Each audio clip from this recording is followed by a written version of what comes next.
যে হাদিসকে কোট করেছিলাম আমরা, তা ছিল সহিহুল বুখারীর হাদিস। আল্লাহ নবী শাম সিরিয়াবাসীদের জন্য দোয়া করেছিলেন, নবীজি ইয়ামানবাসীদের জন্য দোয়া করেছিলেন। এক ব্যক্তি দাঁড়িয়ে বললেন, নজদের জন্য একটু দোয়া করুন। নবীজি আবার শাম সিরিয়াবাসীদের জন্য দোয়া করলেন। লোকটি আবার দাঁড়িয়ে বলল, হুজুর একটু নজদ, হিজাজ, সৌদি আরব ওই অঞ্চলগুলোর জন্য একটু দোয়া করুন। নবীজি দোয়া করলেন না। সর্বশেষ নবীজি বললেন, ফিহা আজ-জালাজিল ওয়াল ফিতান, ওইখানে ভূমিকম্প হবে, ফিতনা ফাসাদ বিপর্যয় ওখান থেকে আসবে। আর বললেন, ইয়াতলু ও কারনুস শায়াতিন, শয়তানের শিং গজাবে ওইখান থেকে। প্রশ্ন হলো, নবীজি শামবাসীদের জন্য কেন দোয়া করলেন? শামবাসীদের জন্য এই জন্য দোয়া করলেন কারণ শামে এক নয় দু নয় প্রায় ৭০,০০০-এর মতো নবী আল্লাহ পাঠিয়েছিলেন। ইয়ামানবাসীদের জন্য কেন দোয়া করলেন? সেখানে তো কোনো নবী ছিল না, নবী আসেনও নাই। ইয়ামানবাসীদের জন্য এই জন্য দোয়া করেছিলেন কারণ ইয়ামানে একজন আল্লাহর ওলি ছিলেন, যিনি খায়রুত তাবিঈনদের অন্তর্ভুক্ত। তার নাম ছিল ওয়াইস আল কারানি রহমতুল্লাহ আলাইহি। সুবহানাল্লাহ। নজদের জন্য কেন দোয়া করলেন না? নজদের জন্য এই জন্য দোয়া করলেন না কারণ নজদে এমন একটি দল, একটি ফিতনাবাজ, এমন এক আকীদার কিছু মানুষ বের হবে যারা ওই দুই দেশের যারা ভালো মানুষ এদের বিরুদ্ধে ফতোয়া দিবে। শামে ৭০,০০০ নবী, নবীদের বিরুদ্ধে বেয়াদবি করবে, নবীদের বিরুদ্ধে ফতোয়া দিবে। আর ইয়ামান একজন আল্লাহর ওলি, ওলিদের বিরুদ্ধে ফতোয়া দিবে। এমন একটি দল নজ থেকে বের হবে যারা পীর, ওলি, গাউস, কুতুব, আবদাল, আখিয়ার, আশেকে রসুল, যারা নবীদের ব্যাপারেও বাজে মন্তব্য করবে। এই দলটিকে বলা হয় নজদি। বর্তমান যেটার নাম হলো সালাফি। কি নাম? সালাফি।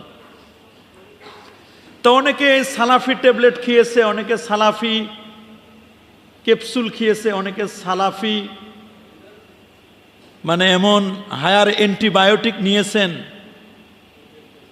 যাতে করে সালাফিয়াতগুলো ইনস্টল করে আরও কিছু যেন তারা সমাজের মধ্যে ফিতনাগুলোকে তারা দেখতে পারে, বেদাত খুঁজে পেতে পারে। এটা অবশ্য তাদের দোষ না, দোষ হলো মূলত তাদের চোখে যে চশমা আছে সেই চশমার প্রবলেম। ছোটকালে আমি বাজারে যেতাম, ছোটকালে মেলা লাগতো না, মেলায় গেলে একটা শখ ছিল চশমা কেনার। এক বছর একটা চশমা কিনলাম, রঙিন চশমা, লাল চশমা কিনেছি। চোখে দেওয়ার পরে দেখছি সব লাল। সব কি? আসলে তো পৃথিবীর সব লাল নয়, এটা চশমা যে পরেছি চশমার কারণে দেখায় গ্লাসটা লাল।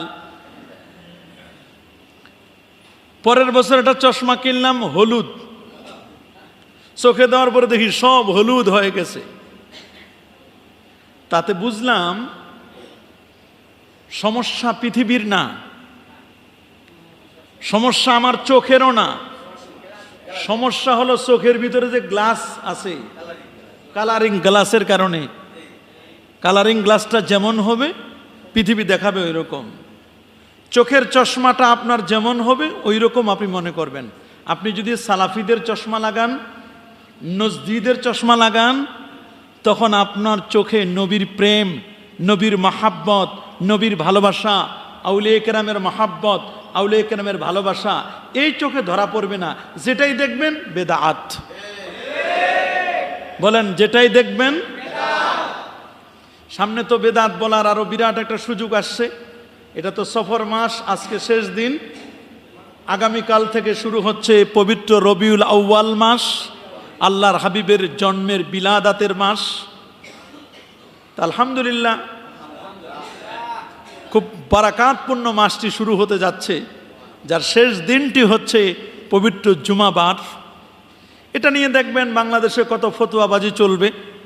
যারা ফতোয়া দিবে ঈদে মিলাদুন্নবীর জায়েজ নেই, তারা ঈদে মিলাদুন্নবীর চাঁদ দেখা কমিটিতে বসে সুন্দর করে চাঁদ দেখে ব্রিফিং দিবে। পিছনের ব্যানার দেখবেন পবিত্র ঈদে মিলাদুন্নবীর চাঁদ দেখা কমিটি। পবিত্র ঈদে মিলাদুন্নবী সাল্লাল্লাহু আলাইহি ওয়াসাল্লাম কবে হবে এটাকে কেন্দ্র করে চাঁদ দেখা কমিটি। সুন্দর মুখে ফতোয়া দেবে একটি। পক্ষকালব্যাপী আল্লাহ পাকের মেহেরবানি জাতীয় মসজিদ আমাদের বাইতুল মোকাররমে পক্ষকালব্যাপী ঈদে মিলাদুন্নবী সাল্লাল্লাহু আলাইহি ওয়াসাল্লাম প্রতি বছর উদযাপিত হয়, এবছর উদযাপিত হবে এবং পক্ষকালব্যাপী সেখানে বইমেলা হবে। ঈদে মিলাদুন্নবী করা এটা জায়েজ হবে না, এটা বেদাত, এটা হারাম, এটা শিরক। কিন্তু পক্ষকালব্যাপী ঈদে মিলাদুন্নবীতে অংশগ্রহণ করে ওটার হাদিয়া নিতে আবার খুব মজা। বলেন হাদিয়াটা নিতে কি? আবার ওই বই মেলায় আপনি বই বিক্রি করবেন, অর্থ রোজি রোজগার করবেন, ওটা জায়েজ আছে, কারণ ওটা তো টাকার সাথে রিলেটেড। তার মানে বোঝা গেল টাকা হলে সব জায়েজ। বলেন না, টাকা হলে কি সব জায়েজ। এই জন্য খুব ভালো করে শুনবেন, আমরা সরল বিশ্লেষণ করতে চাই, কারো প্রতি কোনো কটাক্ষ নয়, কাউকে কোনো হেয় প্রতিপন্ন নয়, কে কি করলো না করলো সেটা দেখবার বিষয় নয়, শুধু আপনাদেরকে বুঝাই দেওয়া আমাদের টার্গেট। সেটা হচ্ছে আগামীকাল থেকে শুরু হতে যাচ্ছে পবিত্র ঈদ মিলাদুন্নবী সাল্লাল্লাহু আলাইহি ওয়াসাল্লামের সেই মাসটি, রবিউল আউয়াল মাস।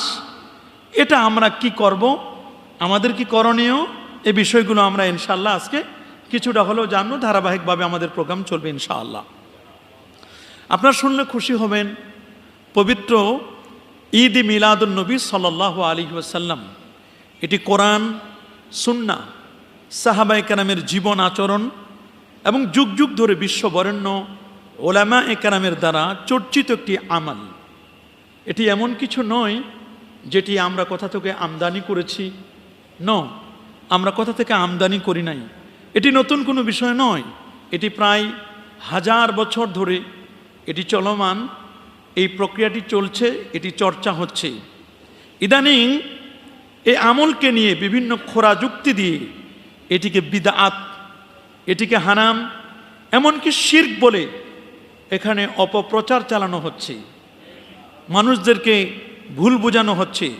সমাজে প্রচলিত অন্য অসংখ্য শিরক, কুফর, বিদআতকে পাশ কাটিয়ে ঈদে মিলাদুন্নবী সাল্লাল্লাহু আলাইহি ওয়াসাল্লামের বিরোধিতা একদলকে এতটাই অন্ধ বানিয়ে ফেলেছে, তাদের কথা, কোরআন, সুন্নাহ, সাহাবায়ে কেরামের কর্মধারা, এমনকি নিজেদের পূর্বসূরীদের বিরুদ্ধে যাচ্ছে, যা তারা উপলব্ধি পর্যন্ত করতে পারছে না। যে আমরা যে বক্তব্যগুলো দিচ্ছি, এই বক্তব্যগুলো আমাদের পূর্বসূরী যারা আলেম ওলামা ছিলেন তারা তো এগুলো সাপোর্ট করতেন, আমরা এটাকে কেন যেন সাপোর্ট করছি না। তারা চটকদার কথা বলে, কি সুন্দর করে বুঝাচ্ছে, দুইয়ের বেশি কোনো ঈদ নেই, বছরে দুটো ঈদ, ঈদুল ফিতর, ঈদুল আজহা। কে না জানে, বলছেন দুইয়ের বেশি কোনো ঈদ নেই, সুতরাং ঈদে মিলাদুন্নবী সাল্লাল্লাহু আলাইহি ওয়াসাল্লাম এটি আবার কোন ঈদ? নবীর যুগে মিলাদ পড়া হতো না, তাই এটি পড়া যাবে না, কিয়াম করা শিরক। এমনকি কিছু চটকদার আপত্তি উত্থাপন করে ঈদে মিলাদুন্নবী সাল্লাল্লাহু আলাইহি ওয়াসাল্লামকে এটি হিন্দুদের বিভিন্ন পূজা অর্চনার সাথে তুলনা করছেন। নাউজুবিল্লাহ। যীশু খ্রিস্টের সেই জন্মাষ্টমীর সাথে তুলনা করছেন, কেউ বা শ্রীকৃষ্ণের সেই জন্মকে কেন্দ্র করে তার সাথে তুলনা করছেন। এটি খুবই দুঃখজনক। আমরা কখনো এটি কল্পনা করি নাই যে এরকম পোশাকি কিছু আলেম লিবাসে, পোশাকে, সিরাতে, সুরতে দেখতে আলেমদের মতো, কিন্তু তাদের বক্তব্যগুলো কখনো কখনো স্ববিরোধী বক্তব্য হয়ে যায়। এটি আমাদের খুবই দুঃখ লাগে। আলহামদুলিল্লাহ, আল্লাহ যেহেতু চোখ দিয়েছেন, আমরা দেখতে পাচ্ছি। শুধু আমরা নয়, আপনারাও তো দেখতে পাচ্ছেন, আপনারাও দেখেছেন। নবীজির জন্মবার্ষিকী পালন করলে, নবীজির জন্মদিনকে কেন্দ্র করে কোনো র্যালি করলে কোনো দিবসটিকে উদযাপন করলে ফতোয়া দেয় এটি হারাম, করা যাবে না। কিন্তু আল্লাহর কি মেহেরবানি, আপনারা অনলাইনের সুবাদে আমরা দেখতে পেলাম বিভিন্ন আমাদের দেশে যে উৎসবগুলো হয়, আপনি বলুন আমাদের দেশে উৎসব হয় কি কি উৎসব হয়? আমরা দেখলাম 26শে মার্চ স্বাধীনতা দিবস। স্বাধীনতা দিবসে আমাদের দেশে প্লেকার্ড লাগিয়ে এ দেশটি স্বাধীন হয়েছে প্লেকার্ড লাগিয়ে আমাদের দেশে এটি উদযাপন করা হয় কি না? বলুন, শুধু কি সাধারণ মানুষ উদযাপন করে নাকি আলেম ওলামাও এখানে অংশগ্রহণ করেন? কি বলেন, করেন কি না? অবশ্যই করেন। আমাদের দেশে 21শে ফেব্রুয়ারি আমাদের দেশে পালিত হয় কি না? আন্তর্জাতিক মাতৃভাষা দিবস। রফিক, সালাম, বরকত, জব্বাত, আল্লাহ তাদের শাহাদাতকে কবুল করুন। দেশের একটি নির্দিষ্ট ভাষার জন্য তারা নিজের জীবন উৎসর্গ করেছেন, আমরা তাদের জন্য দোয়া করি। এদেরকে স্মরণ করে 70-74 বছর আগের এই স্মৃতিকে স্মরণ করে ভাষা যারা এনে দিল, তাদের জন্য আমাদের দেশে মিছিল হয়, তাদের মাগফিরাত হয়। তারপরে আপনারা সেখানে তাদের স্মৃতিচারণ করতে গিয়ে তারা সেখানে স্মৃতিস্তম্ভে গিয়ে ফুল দেয়, আরও কত কিছু করে। এটা নিয়ে কিন্তু কারো কোনো মাথা ব্যথা নেই বা কেউ কোনো ফতোয়া দেয় না। আমাদের দেশের জাতীয় কবি কাজী নজরুল ইসলাম, ওনার জীবনী বার্ষিকী পালন করা হয়, ওনার জীবন আচরণ নিয়ে আলোচনা হয় বাংলা একাডেমি সহ বিভিন্ন জায়গায়। কি বলেন, হয় না? ওনার জন্ম বৃত্তান্ত আলোচনা হয়, কারো কোনো মাথা ব্যথা নাই, কোনো ফতোয়া নাই। কবিগুরু রবীন্দ্রনাথ ঠাকুর দেখেন একজন বড় কবি, ওনারও কিন্তু জন্ম বৃত্তান্ত আলোচনা করা হয়। আমাদের দেশের আগের যিনি মরহুম শেখ মুজিবুর রহমান, ওনার শতবার্ষিকী জন্ম পালন করছে না? আমাদের শহীদ প্রেসিডেন্ট মরহুম জিয়াউর রহমান, ওনার জীবনী আলোচনা হয় কি হয় না? আমাদের মরহুম এরশাদ সাহেব, ওনারও আলহাজ এরশাদ হোসেন, ওনারও কিন্তু জীবনী আলোচনা হয়। কি বলেন, হয় কি না? আমাদের নিজেদের মা বাবা মারা গেলে বা আপনজন কেউ মারা গেলে আমরা তাদের স্মৃতিচারণ করি, আমরা এদের জীবনী আলোচনা করি, করি কি করি না? এদের আলোচনা হয়। প্রশ্ন হলো, যখন পহেলা বৈশাখ আসে, পহেলা বৈশাখে দেখলাম অনেক আলেম, অনেক পীরের আওলাদ বা অনেককে দেখলাম আমরা কোনো একটা ইসলামী দলের লোকও দেখলাম প্লেকার্ড লাগিয়ে, কপালের মধ্যে প্লেকার্ড লাগিয়ে বা লাগিয়ে তারা সুন্দর করে দেখলাম পহেলা বৈশাখে এই আপনার উদযাপন করতেছে। তারা এটাকে কি বলবো, মানে এটাকে এমনভাবে ঘটা করে উদযাপন করছেন, এটার প্রতি তাদের খুব আগ্রহ। 16ই ডিসেম্বর বিজয় দিবসকে কেন্দ্র করে বিজয় মিছিল করে। আমার কথা হলো, এগুলো যদি কেউ মিছিল করে, মিটিং করে, আলোচনা করে, কোনো ফতোয়াবাজি নাই। সমস্ত ফতোয়া এসে ঢুকলো আমার রসুলের জীবনী বৃত্তান্ত একটু আলোচনা করব, আমার নবীর শান মান নিয়ে একটু কথা বলবো। আমার নবীকে কেন্দ্র করে আমরা যদি একটু কথাবার্তা বলি, তাহলেই নবীকে কেন্দ্র করে বললেই তখন ফতোয়া শুরু হয়। এটা জায়েজ নাই, এটা বেদাত, এটা হারাম, এটা শিরক, এটা করা যাবে না, এই করা যাবে না, এরা সুন্নিরা করে। কেন আপনারা সুন্নি না? আপনারা নিজেদেরকে সুন্নি বলে পরিচয় করে দেন নাই, অথচ আইডেন্টিফাই যখন আপনি নিজের পরিচয়পত্র লেখেন তখন লেখেন ধর্ম কি? জাতীয়তাবাদী যেমন লেখি বাংলাদেশি, ধর্ম লেখি ইসলাম, এরপর লেখা আছে ব্র্যাকেটে সুন্নি। আপনি যখন পরিচয় দেন, দেওয়ার সময় তো সুন্নি পরিচয় দেন, কিন্তু কাজগুলো যা করেন তা তো দেখি সব ওয়াহাবিদের মতো। পরিচয় দেওয়ার সময় দেন পরিচয় সুন্নি, কি পরিচয় দেন? সুন্নি, কিন্তু কর্মটা যা করেন তা তো মনে হয় সুন্নি না, কর্ম যা করেন তা তো ওয়াহাবি। হ্যাঁ, আমার কোনো আপত্তি নাই, মনে করেন আপনার ভালো লাগে না, আপনি এই কাজটা করবেন না, কোনো আপত্তি নেই। সবার কি সব জিনিস ভালো লাগবে? মনে করেন একজনের লোকের ডায়াবেটিক্স রোগী, আচ্ছা বলেন তো ওনার কি চিনি খাওয়া শোভনীয় হবে? উনি বলে দেন ভাই চায়ে চিনি দিয়েন না, বলেন স্বাভাবিক কিনা? আছে না এরকম?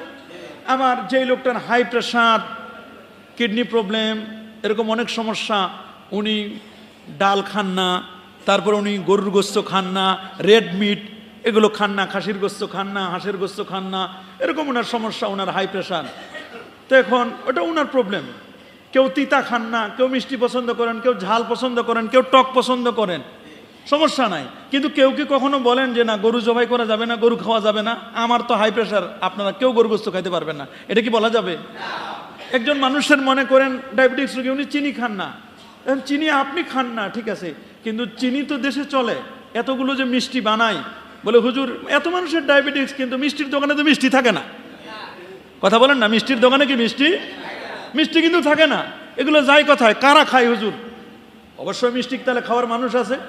ডাক্তার বারবার বলে দেয় যে রেড মিট খাবা না, কিন্তু গরু তো একটাও থাকে না। কথা বলেন না কেন? তাহলে সবে চলে। হ্যাঁ, আপনার প্রবলেম, আপনি খেতে পারবেন না, আপনি শুধু তৈল ছাড়া রান্না করে খান। যে লোকের তৈল খায় আরো স্বাস্থ্য বাড়াইতে হয়, উনি কি করবেন? এই জন্য মনে রাখবেন, আপনার নিজের জন্য যেটা পছন্দ করেন না সেটা এটা মনে করবেন না যে আর কেউ খেতে পারবে না। আপনি মনে করেন একটা মাদ্রাসায় পড়েন, অথবা একটা মসজিদে ইমামতি করেন, অথবা একটা আইডিওলজি আপনি বিশ্বাস করেন, আপনি নবীর এই ঈদে মিলাদুন নবী আপনার পছন্দ না, ভালো কথা, আপনার পছন্দ নাও হতে পারে। তবে পছন্দ না মানে কি এই আর কেউ করতে পারবে না? কি বলেন? এটা কি শোভনীয় হবে? আপনার ভালো লাগে না, ঠিক আছে, আপনি করেন না, আপনারা করেন না, দরকার নাই, এটা আপনি করেন না। কিন্তু যাদের পছন্দ লাগে, যাদের ভালো লাগে, যারা এটা করে মজা পায়, যারা এটা করে চোখের পানি আসে, যারা এটা করে নবীর প্রেমিক হয়, এটা নবীকে সালাতু সালাম পেশ করলে যাদের হৃদয় বিগলিত হয়, তাদেরকে আপনি বাধা দেন কেন? সমস্যাটা তো এখানে, বলেন না, সমস্যাটা কি? আপনি বলবেন এই রাস্তায় যাওয়া যাবে না, ভালো কথা, এই রাস্তায় যাওয়া যাবে না, কি প্রবলেম আছে? এই রাস্তায় যাওয়া যাবে না, কি আছে? প্রবলেম আছে। তাহলে একটা তৃতীয় আপনি একটা রাস্তা দেন, যে রাস্তায় আমি যেতে পারবো। কথা বলেন। আপনারা যে কথাগুলো বলেন এগুলো খুবই দুঃখজনক। ওরা বলে যে না, ঈদে মিলাদুন নবী সাল্লাল্লাহু আলাইহি ওয়াসাল্লাম উদযাপন করা যাবে না। কিন্তু আমরা দেখছি উনাদের যারা মুরব্বী ছিলেন, তারা দেখলাম তারা মুনকারাত মুক্ত, মানে বিদআত মুক্ত ঈদে মিলাদুন নবী সাল্লাল্লাহু আলাইহি ওয়াসাল্লামের ব্যাপারে তারা ফতোয়া দিয়েছেন, মুনকারাত মুক্ত মিলাদুন নবীর ব্যাপারে তারা ফতোয়া দিয়েছেন। তা আমরা বলবো যে আচ্ছা ঠিক আছে, আমাদেরটা করা যাবে না, তা আপনাদের মুরব্বী বুজুর্গানে দিন যারা মুনকারাত মুক্ত মিলাদের স্বরূপটা কেমন হবে, আপনারা ওইটা আমাদের কাছে দেন, আমরা ওইটা পালন করব। আমাদেরটা তো ভালো লাগে না, তা আপনাদের মুরব্বীরা যেটা বলেছেন সেই সিলেবাসটা দেন, ওই সিলেবাসটা আমরা ফলো করি। কথা বলেন না? তাহলে তো আর কোনো বাধা নাই। কে বলেন কোনো বাধা আছে? কোনো বাধা নাই। মনে রাখবেন, আজ থেকে প্রায় ১৫০০ বছর আগেই 12 রবিউল আউয়াল বা এই রবিউল আউয়াল মাসে পৃথিবীর ইতিহাসে সবচেয়ে আনন্দজনক ঘটনা সংঘটিত হয়েছিল। শুনলে অবাক হবেন, মা আমেনার কোল জুড়ে নূর নবী, নবীজি মুহাম্মদ রাসূলুল্লাহ সাল্লাল্লাহু আলাইহি ওয়াসাল্লাম সমস্ত পৃথিবীকে আলোকিত করেছিলেন। দুলোকে ভুলোকে, গ্রহ নক্ষত্রে, আকাশে বাতাসে খুশির হিল্লোল বয়ে গিয়েছিল সমগ্র পৃথিবীর জন্য। রাহমাত নবী, রাহমাতুল্লিল আলামিন নবী, তিনি শুভাগমন করেছিলেন। আজ থেকে ১৫০০ বছর আগে এই রবিউল আউয়াল মাসে নূর নবীর এই আগমনের দিনটি জুমহুর অধিকাংশ ওলামাদের মতে এটি ছিল 12 রবিউল আউয়াল। যদিও রবিউল আউয়াল মাসের 8 তারিখের কথা এসেছে, 2 তারিখের বক্তব্য এসেছে, বা 6 তারিখের বক্তব্য এসেছে, 9 তারিখের বক্তব্য এসেছে, তবে জুমহুর যেটি প্রসিদ্ধ মত সেটি হচ্ছে 12 রবিউল আউয়াল।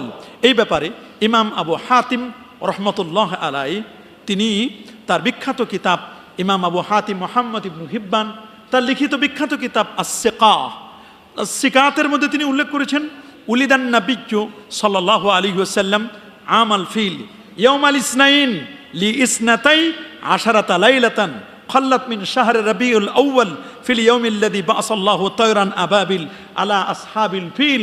কাবাকে ধ্বংস করার জন্য যখন আবাবিল পাখি যারা ধ্বংস করতে চেয়েছিল কাবা 570-এর দিকে, 570-এর শেষের দিকে আব্রাহার হস্তি বাহিনীকে ধ্বংস করার জন্য আল্লাহ তাআলা পাঠিয়েছিলেন আবাবিল পাখি, তয়রান আবাবিল, বলেন না তয়রান আবাবিল। আবাবিল নামক যেই সে কঙ্করগুলো নিয়ে এসেছিল, যদিও আমরা বলি এগুলো আবাবিল কোনো পাখির নাম নয়, মনে রাখবেন, অনেকে মনে করে আবাবিল পাখি, আবাবিল কিন্তু কোনো পাখির নাম নয়, এটা মনে রাখবেন।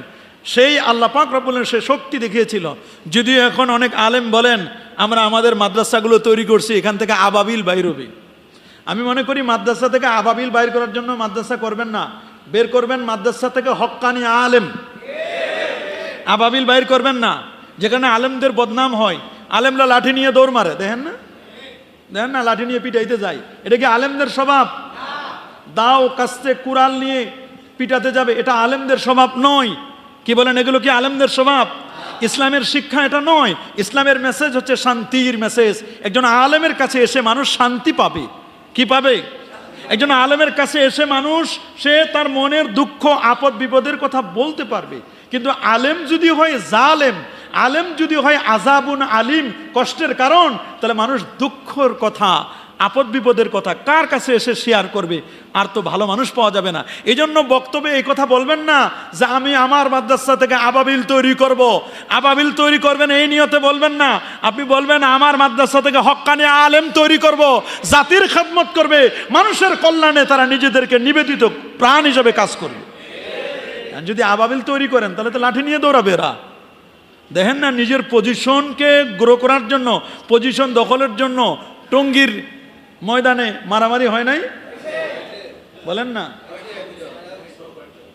মারাও তো গেছে, অস্ত্র পাওয়া যায় নাই। সব আল্লাহর ওলি, গাউসুল আজমের অনুসারী সব আল্লাহর ওলিরা। আগে শুনছে আল্লাহর ওলিদের হাতে থাকে তসবিহ, আল্লাহর ওলিদের হাতে থাকে তসবিহ, তাদের পকেটে থাকে মেসওয়াক, তাদের মাথায় থাকে টুপি পাগড়ি, তাদের শরীরে থাকে জায়নামাজ। এখন দেখি যে উল্টাও পাওয়া যায়। কথা বলেন, এটা কিন্তু ইসলামের কথা নয়, এটা কিন্তু ইসলাম এগুলো বলে না। হ্যাঁ, ইসলাম যে জিহাদের কথা বলে না তা নয়, যখন যেটা প্রয়োজন সেটা আলাদা জিনিস, প্রয়োজনে বলে দিবে আপনাকে আপনার কোন জিনিসটি লাগবে। এজন্য আমাদের সমাজে আজকে আমরা যে বিষয়টি নিয়ে কথা বলতে চাই সেটি হলো এই যে আমরা বলি ঈদ উ মিলাদিন নবী সাল্লাল্লাহু আলাইহি ওয়াসাল্লাম, নবীর জন্মদিবসকে কেন্দ্র করে খুশি উদযাপন করা। তাই আমাদের দেশের অনেক ভাই আছেন, আমাদের মতো এরকম পোশাক, টুপি আছে, দাড়ি আছে, এরকম মসজিদ আছে, এরকম মিম্বার আছে, সামনে মাইক আছে, সামনে মুসল্লি আছে, শুধু একটু ভিন্নতা। আমরা যেমন বক্তব্য দিচ্ছি শুধু জবানের একটু সমস্যা, উনি বলেন এক লেভেলে আরেক ক্যাটাগরিতে, আর আমরা বলি আরেকটা অন্য ক্যাটাগরিতে। আমাদেরটা আমরা বলি আহলুস সুন্নাহ ওয়াল জামা, এমন কথা বলি যে কথার দ্বারা নবীর প্রেম উজ্জীবিত হয়। আর ওনারা একটি মাস চলে যাবে কিন্তু নবীর শান মান আলোচনা করবে না। যেমন মহরম মাস চলে গেছে, একবারও ইমাম হাসান হুসেন রাদিয়াল্লাহু তাআলা আনহুমা আহলে বাইত নিয়ে একবারও আলোচনা করলো না, করবে না। এটা তাদের স্বভাব। যে কারণে এখন নতুন করে ফতোয়া দিবে, আগামীকাল থেকে শুরু হয়ে যাবে বা আজকে থেকে শুরু হয়ে যাবে ঈদে মিলাদুন নবী। আবার কোন ঈদ? বছরে ঈদ তো দুটো, তা আমরা কে না জানি বছরে ঈদ কয়টা? শরীয়তের মধ্যে ইস্তেলাহিভাবে দুটো ঈদ, একটি হচ্ছে ঈদ উল ফিতর, যেটি পহেলা শাওয়াল, এক মাস সিয়াম সাধনার পরে আমরা পাই। আর আরেকটি হলো 10ই জিলহজ, যেটি জিলহজ মাসের 10 তারিখ, এটাকে বলা হয় কুরবানির ঈদ। এটা শরীয়তের ঈদ। এই ঈদগুলোর এক ঈদের তো নামাজ আছে, কি বলেন আছে না? জোরে বলুন না আপনারা। কি ঈদুল ফিতরের নামাজ পড়েন না? ঈদুল আজহার নামাজ আছে না? তা আমরা যে ঈদে মিলাদুন নবী পালন করি, এটার কোনো নামাজ আছে? তাহলে বোঝা গেল ওই ঈদ আর এই ঈদ কি এক? কিন্তু না, ওটা হলো শরীয়তের ঈদ, আর এটা হলো শাব্দিক অর্থে খুশির ঈদ।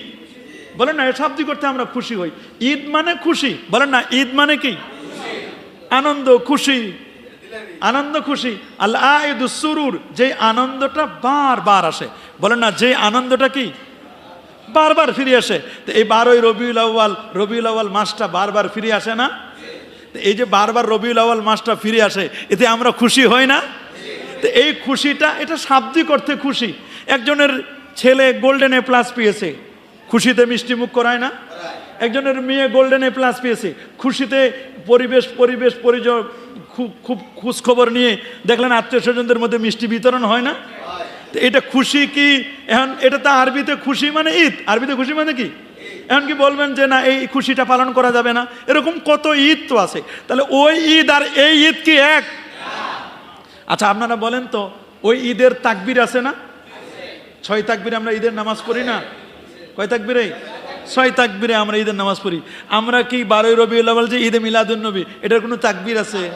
এটাতে কোনো তাকবীর নাই। ওইখানে সদকাতুল ফিতর আছে, এখানে কোনো সদকাতুল ফিতর আছে? তারপরে ঈদুল আজহায় কুরবানি আছে না? এই ঈদে কি কোনো কুরবানি আছে? কুরবানিও নাই। তারপরে আপনি দেখুন আরো কত ঈদের দিন, বছরে 5 দিন রোজা রাখা কি হারাম? ঈদুল ফিতর, ঈদুল আজহা এবং ঈদুল আজহার পরের 3 দিন, তো এই 5 দিন রোজা রাখা কি হারাম? তা ঈদে মিলাদুন নবীর দিন কি রোজা রাখা হারাম? এদিন তো নবীজি রোজা রাখার কথা বলছেন, নবী সোমবারে জন্মগ্রহণ করেছে, সোমবার রোজা রাখার কথা বলছেন। তাহলে বোঝা গেল ওই ঈদ আর এই ঈদ এক না। এটা তো বোঝা যাচ্ছে আমরা কি ওই ঈদ আর এই ঈদ কি এক মিলাই দিছি? তাহলে আপনি কেন বলেন ভাই যে ওই ঈদের সাথে এই ঈদ, ওইটা আবার নতুন কোন ঈদ? ওরে ভাই, ওইটা হলো শরঈ ঈদ আর এটা হলো শাব্দিক অর্থে ঈদ। তো এরকম শাব্দিক অর্থে ঈদ তো অনেক আছে না? এখন আমরা আজকে জানবো ঈদটা কি, ঈদ কি জিনিস, আল্লামা মোল্লা আলী কারি রাহেমাহুল বারি উনি খুব চমৎকার করে তার মেরকাতুল মাফাতির মধ্যে, এটা বৈরতের দারুল কুতুব আল এলমিয়া, এটা বৈরতের সাপ প্রথম সংস্করণ প্রথম খণ্ড 171 পৃষ্ঠার মধ্যে যেটা বলা হয়েছে যে ঈদ কাকে বলা হয়, কুল্লু ইজতিমা ইন লিসসুরুর, এটাকে ঈদুন লে আউদিস সুরুর, খুশি উদযাপনের নিমিত্তে আয়োজিত যে কোনো সম্মেলনকে ঈদ বলে। খুশি উদযাপনের নিমিত্তে যে কোনো সম্মেলনকে কি বলে, বলেন না, যে কোনো সম্মেলনকে কি বলে, খুশি উদযাপন, এখানে খুশি থাকতে হবে, এটাকে ঈদ বলে। মুফতি আমিমুল এহসান আল মুজাদ্দেদি আল বারাকাতি, উনি জাতীয় মসজিদ বাইতুল মুকাররমের প্রথম একেবারে যারা উঁচু মানের খতিব ছিলেন তাদের একজন, উনি ঢাকা আলিয়া মাদ্রাসার হেড মাওলানা সাহেব ছিলেন মুফতি আমিমুল এহসান আল মুজাদ্দেদি আল বারাকাতি। চকবাজারে ওনার এখনও, ওই পুরান ঢাকায় ওনার এখনও মাজার আছে, ওনার সেই মাজার এখনও আছে। উনি কিন্তু জাতীয় মসজিদ বাইতুল মুকাররমের খতিব ছিলেন। উনি কিন্তু ঈদে মিলাদুন নবী সাল্লাল্লাহু আলাইহি ওয়াসাল্লাম তিনি উদযাপন করতেন। এবং দেখেন ওনার বক্তব্যটি কাওয়াইদুল ফিক এর 395 পৃষ্ঠার মধ্যে উনি ঈদের ব্যাখ্যা লিখছেন, ওয়াল ঈদু কুল্লু ইয়াউমিন, প্রত্যেক ওই দিন ফিহে জামুন আও তুস্কারুল জি ফাদলিন, কোনো মর্যাদাবান ব্যক্তিকে স্মরণের দিন বা সমবেত হওয়ার দিনকে ঈদের দিন বলা হয়। সুবহানাল্লাহ বলেন। কোনো একজন মর্যাদাবান ব্যক্তিকে স্মরণ করার দিন, মনে করেন আপনার এলাকার একজন গুণীজন মারা গেছেন অথবা একজন আল্লাহর ওলি ইন্তেকাল করেছেন, ওনাকে স্মরণ করব, ওটা আমার জন্য খুশির দিন। আমার বাবা যেদিন মারা গেছে, বাবাকে কেন্দ্র করে আমি একটু আয়োজন করলাম, ওটাও তো আমার জন্য ঈদের দিন, খুশির দিন। কি বলেন, খুশির দিন না? এটা খুশির দিন। তো এটা কিন্তু যুগ যুগ থেকে ওলামায়ে কেরাম বলছেন। আমরা যদি আরও আগের দিকে তাকাই তাহলে সেখানে দেখব ইমাম আবুল আব্বাস আহমদ আল্লাহমি মালিকি রহমতুল্লাহ আলাই, উনি 557 হিজরিতে জন্মগ্রহণ করেছেন, 633 হিজরিতে উনি ইন্তেকাল করেছেন। উনি বলছেন ফাল ঈদ ইয়ামুসানি আশারা মিন রবিউল আউয়াল, শোনো 12ই রবিউল আউয়াল এটা হচ্ছে সম্মানিত ঈদের দিন। সুবহানাল্লাহ বলেন। উনি বললেন এই কথাটি আদ-দুররুল মুনাজ্জাম ফি মাউলিদিন নবী ইল মুআজ্জাম লিল আজাফি 137 পৃষ্ঠার মধ্যে উনি বলছেন যে 12ই রবিউল আউয়াল এটি ঈদের দিন। এটা মনে করবেন না যে এটা আজকের লেখা কিতাব, এই কিতাবটি 850 বছর আগের লেখা কিতাব। সুবহানাল্লাহ বলেন। আদ-দুররুল মুনাজ্জাম ফি মাউলিদিন নবী ইল মুআজ্জাম লিল আজাফির, উনি আজ থেকে 850 বছর আগে, এটা ফুরফুরার কোনো কিতাব নয়, এটা সারসিনা দরবারের কোনো কিতাব নয়, এটা মোহাম্মদপুরের কেউ লেখে নাই, এটা বাংলাদেশি কোনো আলেম না, এটা এমন না বাংলাদেশি কোনো আলেম লিখছেন তা নয়, বরং এই কিতাবটি লিখেছেন আরব থেকে 800-850 বছর আগের লেখা এই কিতাবটি উনি লিখছেন। এত বড় একজন আলেম, উনি বলে দিলেন যে রবিউল আউয়ালের 12 তারিখের এই দিনটিকে ঈদের দিন বলতে কোনো বাধা নেই। উনি নিজে বলেছেন এটি ঈদের দিন। শুধু তাই না, দেখুন আবু আবদুল্লাহ মোহাম্মদ ইবনে আহমদ বান্নিস আল ফাসি মালিকি, উনি মালিকি মাযহাবের একজন বড় মাপের পণ্ডিত। 1160 হিজরিতে উনার জন্ম, 1214 হিজরিতে উনি ইন্তেকাল করেছেন। তিনি বলছেন ওয়াইজা সাবাতা আন্না লাইলাতা বেলাদাতিহি সাল্লাল্লাহু আলাইহি সাল্লাম ওয়া সাবিহাতিহা আফদালুল লায়ালি ওয়াল আইয়াম ফাহুয়া ঈদুন ওয়া মৌসিমুন, আর যখন প্রমাণিত হলো যে জন্মের রাতটা মুবারক রাত, বরকতময় রাত। সুবহানাল্লাহ বলেন।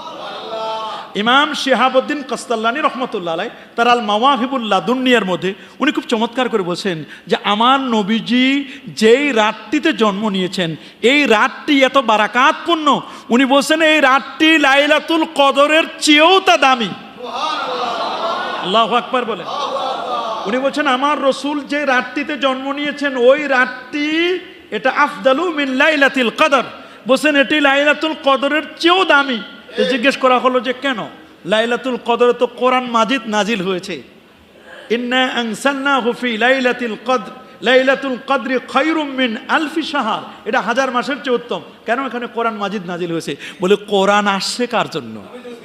নবীর জন্য আসছে কোরআন। নবী না হলে তো কোরআন মাজিদেও হইতো না। তাহলে যেই রসুল যেই রাতটিতে আসলেন সেই রসুলের রাতটি কোরআন নাজিলের কারণে যদি রাতটা দামি হয়, মর্যাদাবান হয়, তাহলে আমার রসুল যে রাতটিতে আসলেন সেই রাতটি তো আরো দামি।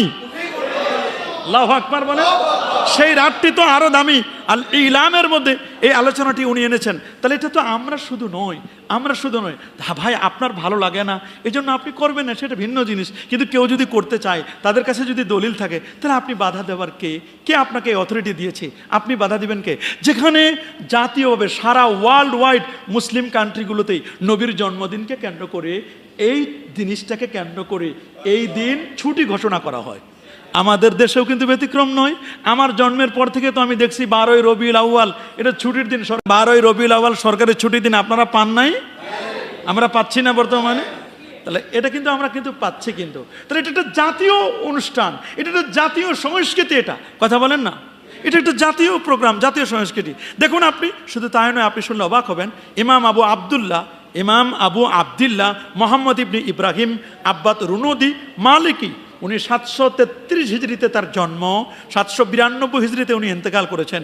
উনি তার লেখা বিখ্যাত কিতাব আর রাসাইলুল কুবরা মাওয়াহিবুল জালিল শারহু মুখতাসারিল খলিল, এই কিতাবের দ্বিতীয় খণ্ডের 407 পৃষ্ঠার মধ্যে বলেছেন, ওয়া আম্মাল মাউলিদ ফাল্লাযী ইয়াজহারু লি আন্নাহু ঈদুম মিন আয়াদিল মুসলিমিন ওয়া মাউসিমুম মিন মাওয়াসিমিহিম। তিনি বলছেন নবীর জন্মের দিনটা এটি নিঃসন্দেহে এটি সকল ঈদের সেরা ঈদ।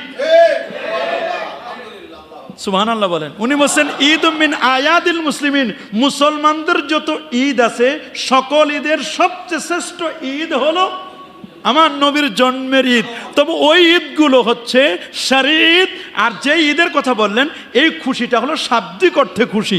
সুবহানাল্লাহ বলেন। আচ্ছা বলেন তো, ঈদুল ফিতর, ঈদুল আজহা কিভাবে পেলাম? নবীর উসিলা তো পেয়েছি। আপনি খুব খেয়াল করে শুনেন, আমার কথাটা খুব ভালো করে শুনবেন। এটা সহিহ মুসলিমের হাদিস। আল্লাহর নবী একবার মদিনা শরীফে গেলেন। কোথায় বলেন সবাই? নবীজি মদিনা শরীফে গেলেন। মদিনা শরীফে গিয়ে দেখতেছেন মানুষেরা লাঠি খেলা করছে, উৎসব করছেন, উদযাপন করছেন। তো নবীজি বলছেন, মা হাদানিল ইয়াওমান, এইটা কোন দিন এগুলো?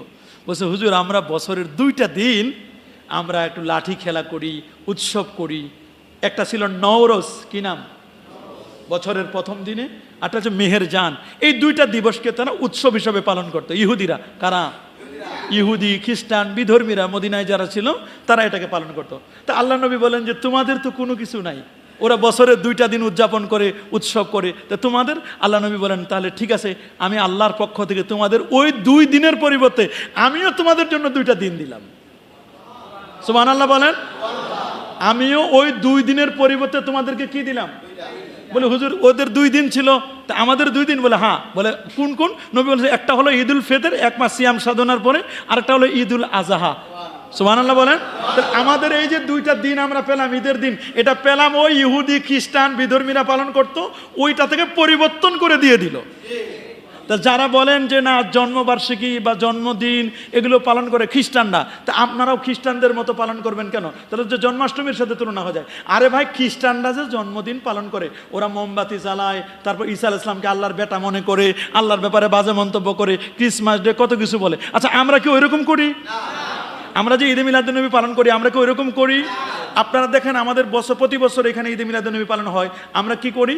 ওই দিন আমরা সারা দিনের মধ্যে আমরা রেডি হয়ে পূর্ণ প্রস্তুতি নিয়ে আমরা মসজিদে আসি, কোরআন মাজিদকেও তেলাওয়াত করি, তারপরে আলেম ওলামারা আসেন, এখানে মাগরিবের নামাজ হয়, মাগরিবের নামাজের পরে জিকির আজকার হয়, তারপর দরুদ শরীফ হয়, মিলাদ হয়, কিয়াম হয়, কোরআন হাদিস থেকে আলোচনা হয়, নবীর বায়োগ্রাফি, জীবনী আলোচনা করা হয়। শেষে সূরা ফাতিহা, সূরা ইখলাস, দরুদ শরীফ পড়ে আমরা মা বাবার জন্য সওয়াব রেসানি করে আমরা দোয়া করে সর্বশেষ একটা তাবারুক নিয়ে, তাবারুকটা আমাদের মুখ্য উদ্দেশ্য নয়, তাবারুক যদি থাকে তাবারুক নিয়ে আমরা চলে যাই। এই যে পূর্ণ প্যাকেজটা আমরা করলাম, এর মধ্যে কি কোনো খারাপ কিছু আছে? এর মধ্যে তো খারাপ কিছু নাই। আমাদের দেশে যারা জন্মদিন পালন করে, হুজুর আমার ছেলের জন্মদিন আমি পালন করব, আমার মেয়ের জন্মদিন পালন করবো, সমস্যা কি? আপনি বিধর্মীদের মতো করলেন না। আপনার ছেলেটা যেদিন জন্ম নিয়েছে, আপনার মেয়েটা যেদিন জন্ম নিয়েছে, ওই দিন আপনি কোরআন খতম করান, যে আমার আজকে ছেলের জন্মদিন, মেয়ের জন্মদিন, আমি আজকে কোরআন খতম করাবো। আবার 4-5 জন আলেম ওলামাকে ডেকে একটু মিলাদ শরীফ পড়ায়া মা বাবার জন্য দোয়াও করলো, ছেলেটা যেন আল্লাহ আপদ বিপদ থেকে হেফাজত করে, ছেলের জন্য, পরিবারের জন্য দোয়া করলেন, আলেম ওলামাদেরকে খাওয়ালেন, একটু হাদিয়া দিলেন। হাদিয়া দেওয়াও সুন্নত, নেওয়াও সুন্নত। ইসলামের উত্তম কাজ হচ্ছে আইউল ইসলামে খায়র, এটা আমুত তাম, এটা মিনাল ইমান।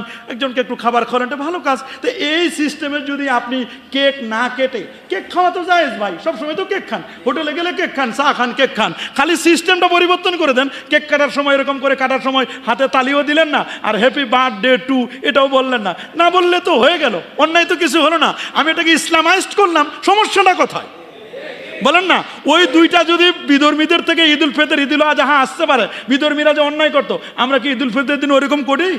আল্লাহ রসুল বলে দিলেন ঈদুল ফিতরের দিন তোমরা কি করবে, দীর্ঘ একটি মাস সিয়াম সাধনা করে তাকবীর পড়বে, এই দিন তোমরা 2 রাকাত নামাজ পড়বে, দোয়া করবে, মুনাজাত করবে, এই কাজগুলো, আত্মীয় স্বজনদের বাড়িতে যাবে। তাহলে ওইটা যদি আমরা বলি যে না আপনাদের জন্মবার্ষিকীটা এটা খ্রিস্টানদের সাথে মিলে যায়, তাহলে তো আমরা বলবো আমাদের ঈদুল ফিতর, ঈদুল আজহা এটা বিধর্মীদের সাথে মিলে যায়। মানুষ বলবে না? আমি তো আপনাকে প্রশ্ন করবো, এই প্রশ্ন আমি করব যে এটা তো আমাদের ছিল না, এটা তো ছিল অন্যদের। কি বলেন, এটা ছিল কি? এটা সহিহ হাদিস দ্বারা প্রমাণিত কথা বলেন না, এটা কি আমাদের ছিল? এটা অন্যদের ছিল। তাহলে মনে রাখবেন, যে কোনো জিনিস শুধু পাইলেই ফতোয়া দেওয়ার চেষ্টা করবেন না। রুনদির ওস্তাজ শাইখ ইবনে আশির রহমাতুল্লাহ আলাই উনি আরেকটু সুন্দর করে বলছেন, ইন্না হাদাল ইয়াউমা ইয়াউমু ফারহিন ওয়া সুরুরিন। তিনি বলছেন এই দিনটা নিশ্চয়ই, এই দিন পবিত্র 12ই রবিউল আউয়ালের দিনটি, এটি বারাকাতপূর্ণ, এটি আনন্দের দিন, এটি খুশির দিন।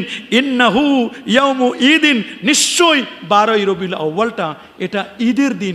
তারা ঈদের দিন বলেছেন, সুবহানাল্লাহ বলেন। নির্ভরযোগ্য মুজতাহিদ ইমামরা শাহ ওলিউল্লাহ মুহাদ্দিস দেহলভী রহমতুল্লাহ আলাইহি তিনি এটাকে ঈদের দিন বলেছেন। ইমাম আবু মোহাম্মদ হাসান ইবনে ওমর ইবনে হাসান ইবনে হাবিব হালাবি শাফি রহমতুল্লাহ আলাইহি তিনি এটাকে ঈদের দিন বলেছেন। আইয়াত্তাখিজা ঈদান, তিনি এটাকে ঈদের দিন বলেছেন। তাহলে আপত্তি কথায়? আল মুক্তাফা মিন সিরাতিল মুস্তাফা সাল্লাল্লাহু আলাইহি ওয়াসাল্লাম প্রথম খণ্ডের 32 পৃষ্ঠায় তিনি নবীর জন্মদিনকে ঈদের দিন বলেছেন। হাফিজ আল্লামা মোহাম্মদ ইবনে ইউসুফ সালেহি আর শাফি রহমতুল্লাহ আলাইহি আজকে সকালে আমি পড়লাম 942 হিজরিতে উনি ইন্তেকাল করেছেন।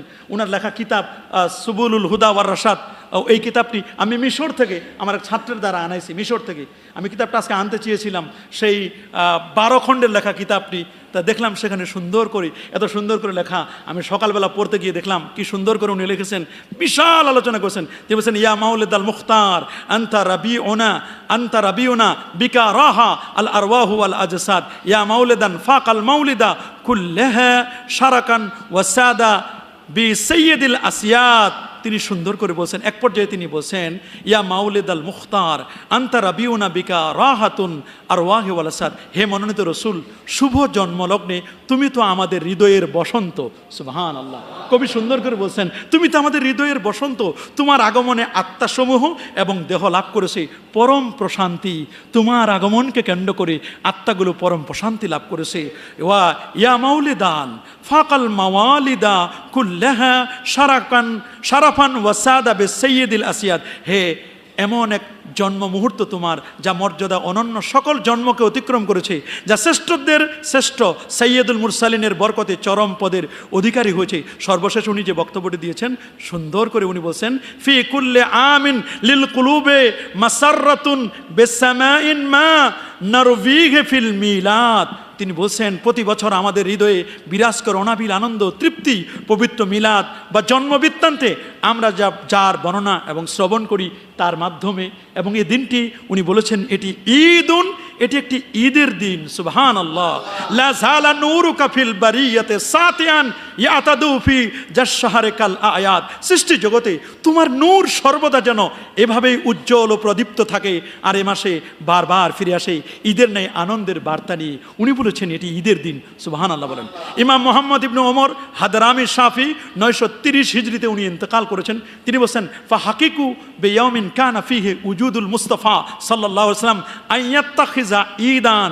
তিনি বলেছেন এই দিনটিকে ঈদের দিন পালন করতে কোনো বাধা নেই। আবুল মাকারিম সৈয়দ জাইনুদ্দিন উনি 1098 হিজরিতে ইন্তেকাল করেছেন। তিনি বলেছেন, এলাম আন্না সালাফ ওয়াল খালাফ লাম ইয়াজালু মিন ইত্তিখাযে শাহরে মিলাদে খায়রিল ইবাদ সাল্লাল্লাহু আলাইহি ওয়াসাল্লাম আয়াদান। নবীর জন্মদিনটিকে ঈদ বলতে কোনো বাধা নেই। আল ওয়াসিলাতুল উজমা ফি শামাইলিল মুস্তাফা সাল্লাল্লাহু আলাইহি ওয়াসাল্লাম, এই কিতাবের 49তম পৃষ্ঠায়। তাহলে আমরা বুঝলাম যে ঘটনাটা আসে বারবার, ঘটে একবার, মনে পড়ে যতবার, আনন্দ লাগে ততবার, এটাকেই বলা হয় ঈদ। কি বলা হয়? আমার নবীর জন্মদিন প্রতি বছর আসে না? কি বলেন, প্রতি বছর আসে কি না? অনেকে বলেন, হুজুর নবী তো জন্ম নিয়েছেন জীবনে একবার, 570 খ্রিস্টাব্দে 12ই রবিউল আউয়াল সোমবার, প্রসিদ্ধ মত অনুযায়ী একবার জন্ম নিয়েছে, বারবার কেন আমরা পালন করি? তাহলে আমি বলবো, আশুরা তো জীবনে একবার হয়েছে, বারবার কেন আশুরা উদযাপন করেন? বলেন না, আশুরা তো জীবনে একবারেই হয়েছে, বারবার কেন আশুরা উদযাপন করেন? প্রতি বছর যদি আশুরা উদযাপন করা যায়, তাহলে প্রতি বছর ঈদে মিলাদুন নবী পালন করতে বাধা কোথায়? কোনো বাধা নেই। আপনি শুনলে অবাক হবেন, আশরাফ আলী থানভী সাহেব, এই পাক ভারত উপমহাদেশের কে না চিনে আশরাফ আলী থানভী সাহেব, যাকে হাকিমুল উম্মাহ বলা হয়। উনি ইরশাদুল ইবাদ ফি ঈদ এ মিলাদ কিতাব লিখেছেন নবীর ঈদ এ মিলাদুন নবীর উপর। তিনি কি সুন্দর বলছেন, পস হুজুর আউয়ালান ওয়া আখিরান तमाम आलम के लिए बायस रहमत है। बस जब हुजूर का वजूद तमाम नेमतों के असल होना अकलान व नकलान साबित हुआ। তিনি বলছেন এটা তো এত বারাকাতপূর্ণ, কোনো মুসলমান এইটাকে কখনো নবীর জন্মবৃত্তান্তের কথা শুনে কখনো বেজার হতে পারে? যে বেজার হতে পারে এটা মুসলমানে না, এটা তো খুশি হবে। মুসলমান মানে তো খুশি হবে নবীর জন্মে। সুবহানাল্লাহ বলেন, আল্লাহু আকবার বলেন। এরা কিন্তু বলে দিয়েছেন। শুধু তাই নয়, মাওলানা রশিদ আহমদ গাঙ্গুহি সাহেব, উনি দেওবন্দীদের একজন বড় মাপের পণ্ডিত। ওনার ব্যাপারে ওনার যিনি রশিদ আহমদ গাঙ্গুহির উস্তাদ ছিলেন শাহ আব্দুল গনি দেহলভী রহমতুল্লাহ আলাই, তিনি বলছেন যে নবীজির জন্মবৃত্তান্তের বিষয়টি এটি অবশ্যই এদিনে যদি কেউ সূরা ফাতিহা সহ ভালো কিছু কাজ করে, মুনকারাতমুক্ত কাজ করে যান, তাহলে কোনো বাধা নেই নবীর জন্মবৃত্তান্ত আলোচনা করতে, কোনো বাধা নেই। তার শুক্রুন নিয়ামা বে শুক্রে রাহমাতির রহমা, তার 65 পৃষ্ঠার মধ্যে শেখ আব্দুল হক মুহাদ্দিস দেহলভী রহমতুল্লাহ সম্পর্কে বক্তব্য দিয়েছেন। আশিয়াতুল উম্মাতের মধ্যে বক্তব্য এসেছে, নবীর জন্মদিন পালন করতে, নবীজির জন্মদিনে খুশি হতে কোনো বাধা নেই, কোনো বাধা নেই। বিশেষ করে হাসিয়াতুত তাহতাবি আলা মারাকিল ফালা এই কিতাবের মধ্যে একটি বক্তব্য এসেছে। কে না পড়ে? কওমি মাদ্রাসা বলেন, আলিয়া বলেন, প্রত্যেকটি মাদ্রাসায় এই কিতাবটি পড়ানো হয়। এখানে একটি বক্তব্য এসেছে, 3টা শব্দ লিখছেন, ঈদুন ওয়া ঈদুন সেরনা মুস্তামিআ ওয়াজহুল হাবিবে ওয়া ইয়াউমুল ঈদ ওয়াল জুমা। তিনি বলছেন একদিনে আমার 3টা ঈদ। একদিনে কয় ঈদ? সুবহানাল্লাহ বলেন।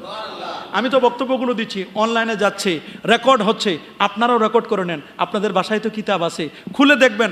যারা অনলাইনে পড়তে পারেন তারাও এগুলো আমাদের বক্তব্যগুলো দেন, অনলাইনে দিয়ে দেখেন যে আমরা কি সঠিক বলছি নাকি বেঠিক বলছি। দেন ঈদুন ওয়া ঈদুন সেরনা মুস্তামিয়া, উনি বলছেন একদিনে আমার 3 ঈদ। বলে কেমনে 3 ঈদ হলো?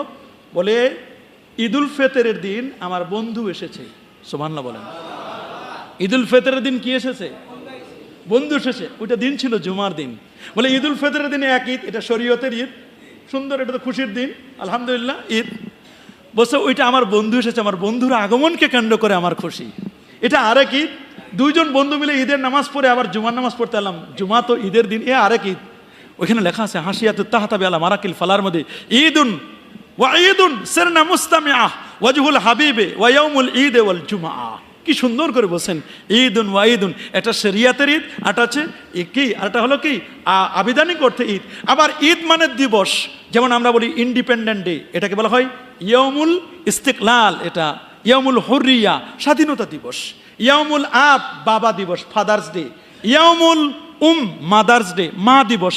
ইয়াউমুল মিলাদিন নবী সাল্লাল্লাহু আলাইহি ওয়াসাল্লাম, নবীর জন্ম দিবস। কোনো আপত্তি নাই। কি বলেন, কোনো আপত্তি আছে? ঈদ মানে দিবস, বলেন না, ঈদ মানে কি? দিবস।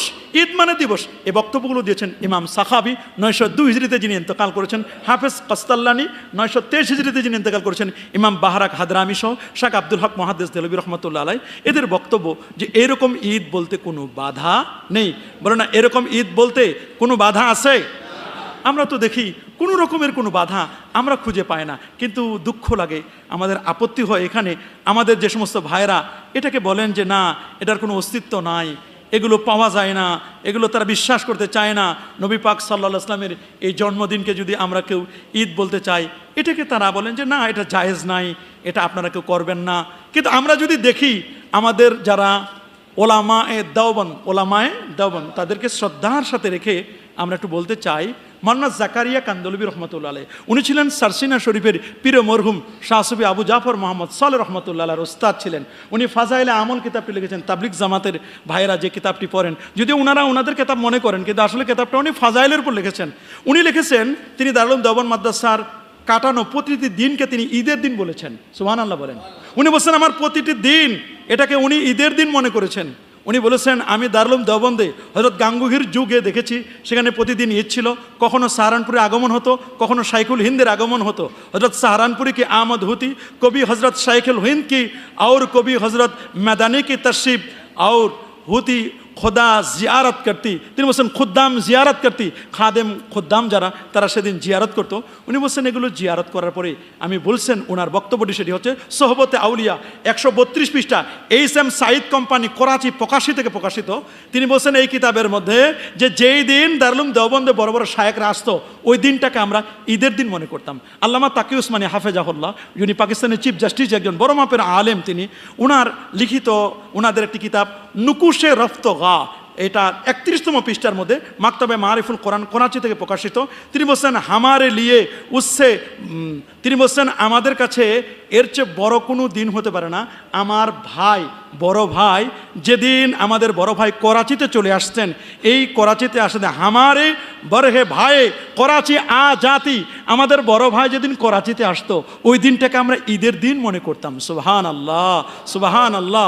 রোজে ঈদ कोई ना होता जब वो हमारे বড় ভাই করাচি আ জাতি, যে আমাদের বড় ভাই যেদিন করাচিতে আসতো সেই দিনটাকে আমরা ঈদের দিন মনে করতাম। তাহলে আপনি দেখেন বড় ভাই করাচিতে আসবে ওই দিনটা ঈদের দিন, হজরত ওলামায়ে হজরতরা দারুল দেওবন্দে হাদিস পড়াতে আসবেন, এটা ছিল ঈদের দিন। আশরাফ আলী থানভী সাহেব বলছেন, উনি আরও সুন্দর কথা বলছেন, হাকিমুল উম্মাহ আশরাফ আলী থানভী বলছেন আগার শাওহার বিবি কু খুশ কর দে তো উসকে লিয়ে ইয়ে দিন ঈদ হয়, যদি স্বামী স্ত্রীকে খুশি করে তবে তার জন্য সেদিনও ঈদের দিন। এমদাদুল ফাতোয়া 4th খণ্ড 123 পৃষ্ঠার মধ্যে লিখছেন স্বামী যদি স্ত্রীকে খুশি করে সেটাও ঈদের দিন। আমাদের মুক্তির দিন আমাদের কাছে ঈদের দিন। নকশা হায়াতের মধ্যে লিখছেন মাওলানা হুসাইন আহমদ মাদানী সাহেব, মুফতি রশিদ আহমদ লুধিয়ানবী, উনিও সুন্দর করে বলছেন জুমার দিন ঈদের দিন, তো হাদিসে আসে সাপ্তাহিক ঈদ এবং কোনো বুজুর্গের আগমনের দিনও আমাদের কাছে ঈদের দিন মনে হতো। আবার আমরা দেখলাম আমাদের আগের যে সরকার যে চলে গেল যেদিন, অনেকে দেখলাম স্ট্যাটাস দিছে, মানে কি স্ট্যাটাস, সুন্দর স্ট্যাটাস, খুব ভালো লেগেছে যে সরকার পতন হয়েছে এই জন্য তারা গরু কিনেছে, বলছে আজকের দিনটা খুশির দিন মনে হচ্ছে। বড় বড় আলেম ওলামারা যখন জেলখানায় ছিল মাজলুম হিসাবে, ওদেরকে যখন জেলখানা থেকে বের করা হলো দেখলাম অনেক ছাত্র, অনেক আলেমরা রয়েছে আজকের দিনটা আমাদের খুশির দিন। কেন? আমাদের আলেমরা আজকে মুক্তি পেয়েছে, একজন আলেম জেলখানা থেকে বের হয়েছে, এটা খুশির দিন। তারপরে একটা সরকার পতন হয়েছে, মানে যারা জালেম ছিল এর পতন হয়েছে, এটা খুশির দিন। আলহামদুলিল্লাহ, খুব সুন্দর কথা, খুশির দিন। কিন্তু নবী একটু আগমন করছেন, নবীর আগমনের দিন 12 রবিউল আউয়াল, এটাকে একটু খুশির দিন হবে, এটা ভালো লাগে না, এটা তো ভালো লাগবে না, কারণ এটা তো সমস্যা এখানের না, সমস্যা তো এখানের। সমস্যাটা কোন জায়গার? তাহলে আপনার বড় ভাই আসার দিন খুশির দিন হলো, অমুক আসার দিন খুশি হলো, নবীর শুভ আগমনের দিন খুশি ভালো লাগে না, তাহলে বুঝতে হবে সমস্যাটা তো নবীকে কেন্দ্র করে। সমস্যাটা কি কেন্দ্র করে? আমরা এগুলো নিয়ে কখনো দলাদলি করব না, কাটাকাটি নয়, দ্বন্দ্ব নয়, কোলাহল নয়, বিবাদ নয়, ফিতনা নয়, ফাসাদ নয়। আমরা নবীর আগমনকে কেন্দ্র করি, নবী পাক সাল্লাল্লাহু আলাইহি ওয়াসাল্লামকে কেন্দ্র করি। আমরা কি নবীর জন্ম বৃত্তান্ত আলোচনা করব না? নবীর সম্মান নিয়ে আলোচনা করব না? তবে হ্যাঁ, নবীকে কেন্দ্র করে অনেকে আবার আছে বিভ্রান্তি ছড়ায়, নবীকে নিয়ে বাজে মন্তব্য করে, নারী পুরুষ একসাথে মিলিত হয়ে অবাধ বিচরণ করে, নামাজ কালাম পড়ে না, আবার বড় কেক কাটে, হাতে তালি দিয়ে ঢোল বাজায় আর বলে হ্যাপি বার্থডে টু মোহাম্মদ। এদের সাথে আমাদের কোনো সম্পর্ক? এদের সাথে আমাদের কোনো সম্পর্ক? এগুলো আছে না, এরকম কিছু মানুষ কিন্তু আছে, এটা কলঙ্কিত। দু একটা ঘটনা এমনি আল্লাহর রুদের মাজার জিয়ারত, এটা তো ভালো জিনিস, কিন্তু কিছু কিছু মাজারে আছে ওইগুলোকে হাইলাইট করে, যেগুলোতে সমস্যা ওইগুলোকে ছবি উঠায় হাইলাইট করে বলে এই হলো মাজার। আসলে ওগুলো কি মাজার? ওগুলো কি মাজার না বাজার? ওগুলো তো দোকান বসাই দিছে। কি বসাই দিছে? দোকান। দোকান, ওটা দোকান, ওখানে ব্যবসা করার জন্য। দেখেন না, কুমির রাখছে, কুমির ব্যবসা করার জন্য আনছে, কুমিরের জন্য খাবার আনছে, মুরগি, কুমির রেখা হবে। কুমির খায় না, কিন্তু আসল 2 ঠ্যাংওয়ালা কুমির খায়। বলে না, আসল কুমির খেয়ে ফেলে। দেখেন না, মাজারে নিয়ে আসা কার জন্য? খাওয়ার জন্য। কার জন্য যায় এটা তো বুঝে না, সমস্যা। আবার কেউ আছে বড় একটা চেয়ার রাখে, মনে করে নবীজি এখানে আগমন করবেন না, এই আকীদা আমাদের নয়। আল্লাহ নবী কখন কোথায় আগমন করবেন এটা একমাত্র আল্লাহই ভালো জানেন। কথা বলেন ঠিক না? এই ধরনের আকীদা পোষণ না করে আপনাকে মনে রাখতে হবে যে কাজটি শরিয়া বিরোধী নয়, যে কাজটি কোরআন এবং সুন্নাহ রিলেটেড। হ্যাঁ, যদি এমনও আছে নবীজি করে নাই, সাহাবী করে নাই, তাবি করে নাই, নবী সাহাবী তাবি করে নাই, এজন্য আর কেউ করতে পারবে না, এমনটি নয়। ইমাম শাফি রহমতুল্লাহ বলেছেন শরীয়তে যদি এর মুসান্নাত থাকে, এটার যদি কোনো সম্পর্ক থাকে, এটা যদি নবীজি নাও করে, সাহাবীরা নাও করে, তবুও এটি করতে কোনো বাধা নাই। আপনি দেখবেন এর মধ্যে শরিয়া বিরোধী কোনো কিছু আছে কিনা। শরিয়া বিরোধী হলে অবশ্যই আমাকে যদি বলেন যে হুজুর শরীয়ত বিরোধী এই কাজটা হচ্ছে, আমাকে বলে আমি সাথে সাথে বলবো হ্যাঁ কোনটা শরিয়া বিরোধী, সাথে সাথে এটাকে অবশ্যই আমরা এখান থেকে বিরত থাকার চেষ্টা করব। তবে এই কথাগুলো আমি লিখে দিয়েছি, আমাদের লিখিত বই আছে, এই বইটিতে আপনার সংগ্রহ করে নেওয়ার চেষ্টা করবেন। এখানে প্রায় 300 পৃষ্ঠা ব্যাপী এই আলোচনাগুলো আমরা রেখে দিয়েছি।